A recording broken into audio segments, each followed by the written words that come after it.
আসসালামু আলাইকুম, কেমন আছেন সবাই? তন্দ্রা প্লাস ব্লগে আপনাদের জানাই স্বাগতম। এখন বিকাল 3:30টার মতন বাজে। আমার ছেলের দুপুরবেলার ঘুম হয়ে গেছে। ঘুম থেকে উঠেই বসে আছে যে কি অন্যায় করা যায় না করা যায় সেই সব চিন্তা ভাবনায় সে মগ্ন আছে। একটু বাহিরটাতে আসলাম, এসে দেখতেছি যে না, খুব সুন্দর ওয়েদার। যেহেতু রবিবার, ওর বাবাও বাসায় নাই। আর এদিকে আমার কাজকর্ম করতেও খুব খারাপ লাগতেছে, ভালো লাগতেছে না, মানে শরীরের মধ্যে আর কুলাচ্ছে না। তো চিন্তা ভাবনা করলাম যে আজ কয়েকটা দিন মানে থেকে আসি আপুর বাসা থেকে। আম্মু আছে যেহেতু, তাইলে কোনো প্রবলেম হবে না। তো যেই চিন্তা ভাবনা সেই কাজ, এখন আপুর বাসায় চলে যাব একটু পরে। কারণ আজ কয়েকদিন হলো আমার কেন জানি একদমই ভালো লাগতেছে না। মনে হচ্ছে যে একটু যদি রেস্ট পাইতাম। আগে না কখনো এমন মনে হয় নাই যে রেস্ট লাগবে বা এই সেই, কিন্তু ইদানিং এখন আমার মনে হয় যে আমার একটু রেস্ট দরকার। কারণ আমি অনেকটা হাঁপায়ে গেছি বলতে, মানে বাবুকে একা একা রাখাটা আমার কাছে এখন অনেক কষ্টের কাজ। মানে এর চেয়ে কষ্টের কাজ আর নাই। সারাটা সময় দৌড়ানো, দেখছেন এখানে এসে আবার গাছের পাতাও ছিঁড়ে নিচ্ছে। তো চোখের আড়াল করা যায় না, মানে প্রত্যেকটা সময় কোনো না কোনো অন্যায় আছে। আপুর বাসা আর আমার বাসার দূরত্ব তো বেশি না। তো চিন্তা ভাবনা করলাম যে তাইলে আমারও অনেক ক্ষুধা লাগছে, ইদানিং আমার প্রচণ্ড ক্ষুধা লাগে। মানে আমি দুপুরবেলা ভাত খাইলেও দেখা যায় যে 2-3 ঘন্টা পর আমার আবার ক্ষুধা লেগে যায়। কিন্তু ওই এক্সট্রা করে রান্না করে অনেক কিছু খাওয়া, এটাও আমার কাছে বিরক্তিকর। মনে হয় মুখের সামনে কেউ খাবার তুলে দিলে আমার মনে হয় ভালো লাগতো। তো যাই হোক, সে কপাল তো নাই, ওইটা বলে লাভ নাই। তো আমি একটু দোকানদারকে জিজ্ঞেস করছিলাম যে নুডলস আছে কিনা, নুডলস নিব, একটু দুধ নিব, একটু ডিম নিব। বাবু যেইটা খাবে সেটাই করে দেওয়া যাবে। একটা বাসায় গিয়েই তো আর হুড়োহুড়ি করে খাইতে বসা যায় না, বা বলা যায় না যে খাইতে দাও, ব্যাপারটা কেমন দেখায় না। যদিও বোনের বাসা, আমার মা আছে, তারপরেও তো একটা আনিজি লাগার একটা ব্যাপার থাকে। মনে করি হাবাইতে কোনো কিছু খায় আসে নাই বাসা থেকে। এদিকে দোকানদারকে বললাম আটা আছে, দোকানদার বললো আটা নাই। তো বললাম যে আপনার কাছ থেকে যেগুলা নিচ্ছি ওগুলা রাখেন, একটু আটাটা কিনে নিয়ে আসি। আটা নেওয়ার একটাই কারণ, কারণ চা দিয়া রুটি খাইতে তো আমার অসম্ভব ভালো লাগে। আর আমার ছেলে এদিকে কোলে থেকে তো অসম্ভব রকমের দুষ্টামি শুরু করছে। মানে নড়াচড়া, নামবে, এইটা করবে ওইটা করবে, তো ওকে নিয়ে তো নামানামি করা যাবে না। লাইফটা একদম বোরিং হয়ে গেছে, মানে কোনো বিনোদন নাই, কোনো কিছু নাই। আসলে বিনোদন বলতে কি, আমি তো একদম ঘোরাটা পছন্দ করি না। আসলে লাইফে বিনোদনটা বড় কথা না, বিনোদন যথেষ্ট পরিমাণই আছে, কিন্তু আমার একঘেয়েমি লেগে গেছে। একই জায়গায় সব সময় একই কাজ। মানে সংসারী মানুষ, এই সংসার করো, এই রান্না করো, এই বাচ্চা সামলাও, মানে এই ব্যাপারটাতেও একটু একঘেয়েমি চলে আসছে। আমি সব কিছু কেনাকাটি করে বাসায় চলে আসলাম। এসে বাবুর জন্য একটু ওটস, ডিম, পেঁয়াজ দিয়ে একটু মাখায় রাখবো অনেকটা সময়। বাবু তো মাঝে মধ্যে খুব সুন্দর খায়, আবার মাঝে মধ্যে খুব দুষ্টামি করে। তো ইদানিং দেখতেছি এই জিনিসটা ও খুব সুন্দর মতন পছন্দ করতেছে। তো এটাই আমি ওকে বেশ কয়েকটা দিন অন্যভাবে করে দিলাম, বা একইভাবেও করি, অনেক সময় এভাবেও করি। তো আজকে একদম সাদা মাঠা করব, এটার মধ্যে কোনো সবজি টবজি দিব না, খায় কি না খায়। কারণ এখন তো আবার তার মুড সুইং হয়েছে, এই খাচ্ছে এই খাচ্ছে না। তো অনেকটা সময় রাখার পরে আমি এখন এটাকে ভেজে নিচ্ছি। ইতিমধ্যে আমি যে ওই বাসায় যাব তার পুটলা পাটলিও গুছায় নিলাম।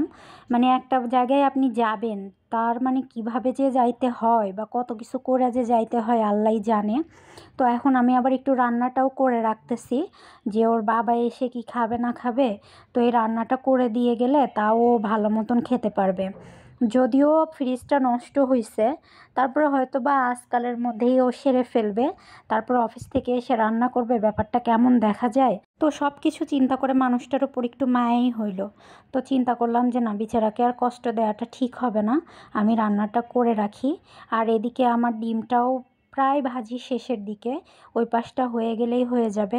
আর এদিকে আমি মাছটাকেও একটু ভেজে নিচ্ছি, কারণ মাছটা ফ্রিজ নষ্ট হয়েছে, বের করে রেখে ভেজে রাখছিলাম, যাতে আর কারোর বাসায় গিয়ে রাখতে না হয় বা কাউকে বিরক্ত করতে না হয়। তো এই জন্য সকালবেলাও একটু ভাজা দিচ্ছি, আবার এখন একটু ভেজে নিচ্ছি, যাতে গন্ধ টন্ধ না হয়ে যায়। আগের দিনে ফ্রিজ যখন ছিল না, তখন তো এভাবেই মা রাখতো দেখতাম। একটা বিপদ কাটতে না কাটতে আর একটা বিপদ হাজির হয়ে যায়। ফ্রিজটা এই মুহূর্তেই কি নষ্ট হওয়া খুব দরকার ছিল? তো যাই হোক, বাবুকে বাবুর খাবারটা দিয়ে আসলাম, আমিও আমার রুটিগুলা একটু বেলে নিচ্ছি। কয়েকটা রেখে গেলে ওর বাবা অফিস থেকে এসে খেতে পারবে। তো সেই অনুযায়ী আমি এখন রুটিগুলাকে বেলে নিব। তো আমার রুটি বেলা শেষ। রুটি আমার খুব একটা মাঝে মধ্যে গোল হয় না, আবার খুব সুন্দর গোল হয়। কখন যে কি হয়, আর এখন তো কোনো কাজই ঠিক মতো স্থিরভাবে করতে পারি না। আর গোল টোল কি, এখন কোনো রকম আমি খাইতে পারলেই হয়, মনে হয় কেউ আমাকে একটু খাইতে টাইতে দিলেই আমি অনেক খুশি। তো এই তো চলে আসলাম একটু ছাদে, বাবু প্রচণ্ড রকমের জ্বালাচ্ছিল। তো এসে দেখি গাছপালাগুলোর মধ্যে কোনো প্রাণ নাই, নিস্তেজ, ফুল টুল কোনো কিছুই নাই। তো ওইখানে একটা জবার কলি দেখতেছি, আর এখান থেকে লেটুসগুলাও তুলে নিচ্ছে। ওইখানে বিশাল বড় একটা ধুন্দুল হয়ে আছে, মনে হয় ওইটাকে বীজ হিসাবে রাখছে হয়তোবা। আর তো চলেন, এখন এখানে দাঁড়াবো না, কারণ আমাকেও যেতে হবে। তো বাসায় চলে আসছি, এসে আমি একটু চা বানায় নিলাম। এখনও মাগরিবের আজানটা দেয় নাই, আর আমার ছেলে ওই যে তার ডিম ভাজি এখানে বসে বসে সুন্দর করে টিভি দেখতেছে আর খাচ্ছে। এই ব্যাপারগুলো ভালো যে ওকে আমার খাওয়াই দিতে হয় না, মানে যেগুলো ও ধরে খেতে পারে আমি ওগুলো ওকে নিজ হাতেই দেই, যে তুমিই খাও, শুধু আমি ভাতটা খাওয়াই দেই। আজানটা হলে নামাজ পড়ে তরকারি বসায় দিব। তো নামাজ কালাম পড়ে এসে তরকারিটা ঝটপট বসায় দিলাম। আজকে এর মধ্যে কোনো কিছুই সবজি দিব না, একটু টমেটো দিব, আর এই যে মটরশুঁটিগুলা দিয়ে আমি তরকারিটা রান্না করে ফেলবো। আম্মুকে আবার ফোন দিলাম যে আমি আসতেছি, আম্মুকে জানানোই হইলো না যে যাব।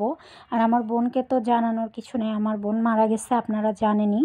ওর বাসায় এই জন্য এখন আমার আর যেতে ইচ্ছা করে না, শুধুমাত্র যাই যে গেলে বাবুদেরকে একটু দেখতে পারবো, পড়াইতে পারবো। তো ওই কারণে যাওয়া, আবার নিজের জন্যও একটু যাই যে নিজেও একটু হাঁফ ছেড়ে বাঁচা যায়। একটা মানুষ না থাকার দরুন যে কতগুলা মানুষের মানে ভোগান্তি, আল্লাহ যে কিসের পরীক্ষা নিচ্ছে আমাদের জানি না। তবে খুব যে মানসিকভাবে ভালো আছি বা খুব যে শান্তিতে আছি, ব্যাপারটা এমন না। আমার সাংসারিক কোনো প্রবলেম নাই, আমাদের কারোরই কোনো সাংসারিক প্রবলেম নাই বা কোনো কিছু নাই। তারপরেও কোনো না কোনো দিক থেকে আসলে খারাপ আছি। যেমন আপু না থাকাতে আমাদের কত ধরনের সমস্যার সম্মুখীন হইতে হয় বা হচ্ছে, এটাও একটা খারাপ থাকা আর কি। তো আল্লাহর কাছে তাও শুক্রিয়া, আল্লাহ হয়তো বা এভাবেই দেখতে পছন্দ করতেছেন, এই জন্য উনি এই পরীক্ষাটায় আমাদেরকে ফেলছেন। না হলে তো ধরেন এরকম হওয়ার কথা না। তো আল্লাহ যেটা ভালো মনে করবেন আল্লাহ তো সেইটাই করবেন। এইখানে আসলে আফসোস করার কিছু নাই, আল্লাহ যা করেন মানুষের ভালোর জন্যই করেন। অনেকটা সময় কষাইছি, আর ধৈর্য লাগতেছে না, তো এটার মধ্যে এখন আমি পানিটা দিয়ে দিলাম আর একটু, দিয়ে এখন এটা বসায় দিব। আর আমিও এখন বের হয়ে যাব যত ঝটপট হয়। তো আপনাদের সাথে গল্প করতে করতে আমার তরকারি রান্না অলমোস্ট প্রায় শেষ, এখন বেজে গেছে 7:30টার মতো। তো এখন আমি বের হয়ে যাব। তো আজকের ভিডিওটা এখানেই শেষ করছি। সবাই ভালো থাকবেন, সুস্থ থাকবেন, সাবধানে থাকবেন। কে কোথা থেকে দেখছেন আমাকে অবশ্যই জানাবেন। আমার ভিডিওটা ভালো লাগলে একটা লাইক কমেন্ট শেয়ার করে দিবেন, আর আমার চ্যানেলটাকে অবশ্যই সাবস্ক্রাইব করবেন। ইনশাল্লাহ দেখা হবে পরের একটা ব্লগে।